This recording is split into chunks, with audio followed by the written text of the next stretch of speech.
What's up, everybody? It's your favorite, no one's favorite nerd, and today we are looking at Black Series Ray, what do they call it? Island Adventure or something. Island Journey. And she comes with a number of accessories. There's some new stuff going on here. It's worth taking a look at. Let's get started.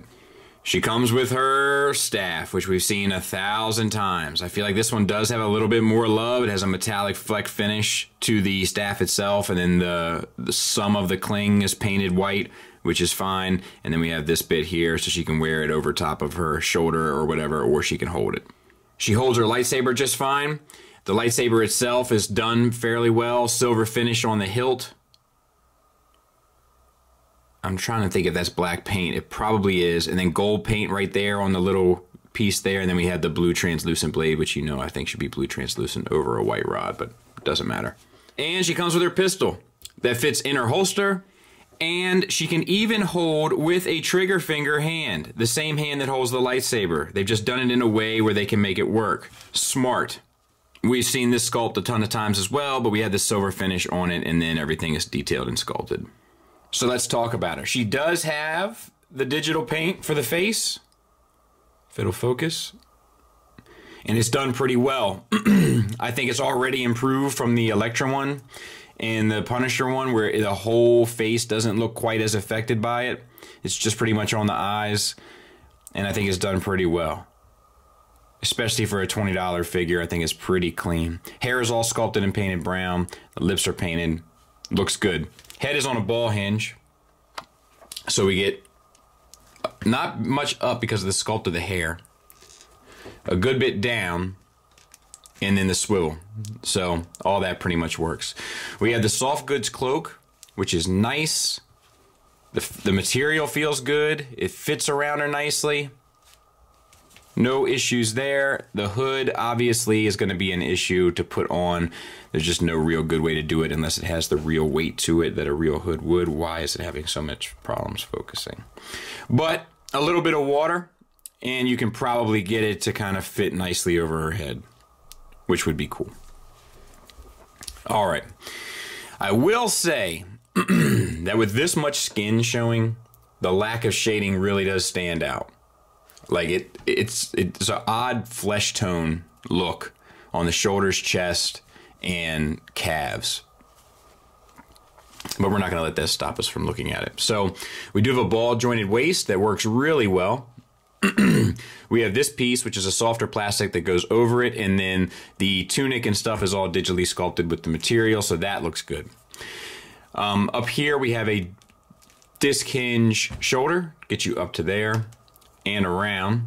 No bicep swivel, which they could have got because of the sculpt of the bicep there, but we do get it at the elbow per usual, and the elbow gets us a little over 90 degrees. All of the cling here is sculpted, painted, and washed, so that's nice. Moving down to the wrist, we have it sculpted and painted brown, 2 shades of brown, so that works. This wrist is hinged in and out and swivels. This one is hinged up and down and swivels. And since this is the hand that probably she'll be holding her lightsaber and her gun, that's nice to have that up-down swivel there. We have the belt that's sculpted and painted for this bottom. It is a bottom piece, yeah.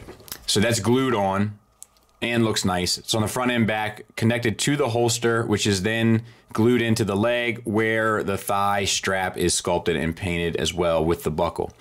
Now, I will say that they didn't paint this, which is weird. Like, they didn't paint the inside, but I guess it's technically, you know what, I'll give them a pass because you could make the argument that it's just a really thin strap here and that this is still the inside of the tunic, but it's like there's some bleed over for the brown, so I think it would have been a better approach to just go ahead and paint the whole thing brown, as if to say that this was sitting inside of this flap and just cover down on it. I think that would have been the best way to go. Silver buckles are all painted, so that works well. T-jointed ball joints for hips. Fair. Good bit there. Thigh swivel, all the wrinkles and stuff in the pants and the knee pads and stuff are all sculpted, so that works well. Double jointed knee, no real issue there. It's not the prettiest because the big knee pad and stuff is, but it's functional. And then we have the flesh, which is painted and looks a little silly. And then the boots are sculpted and painted, and then the sole is painted down here. We have ankle tilt up, ankle tilt down, and a rocker. So all in all, a pretty well done figure. I'm really anxious to see where they get these face sculpts and like with this paint on there, man. Like I've been waiting so long for it. It was such a beautiful thing when I got it out of the box.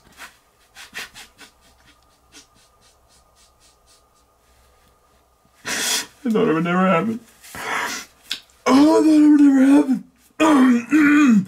But it happened. So there's the Figuarts Rey, Hasbro Rey, and Mafex Rey, all wearing the 3 kind of different outfits. All have their own issues. Well, the Figuarts one doesn't have too many issues, honestly, but these 2 definitely have their own issues. But what's interesting to me is that, like, you know, if you look at all 3 of them together, the imports are obviously more expensive, but if you look at them and you really look at just their faces, now when you do articulation and stuff, that's where the Hasbro one starts to fall apart. But the gap is definitely shrinking between quality of look. Don't get me wrong, you get what you pay for here, but you have to admit that purely based on sculpt and paint, just of those heads, the $40 difference isn't as obvious, which is nice.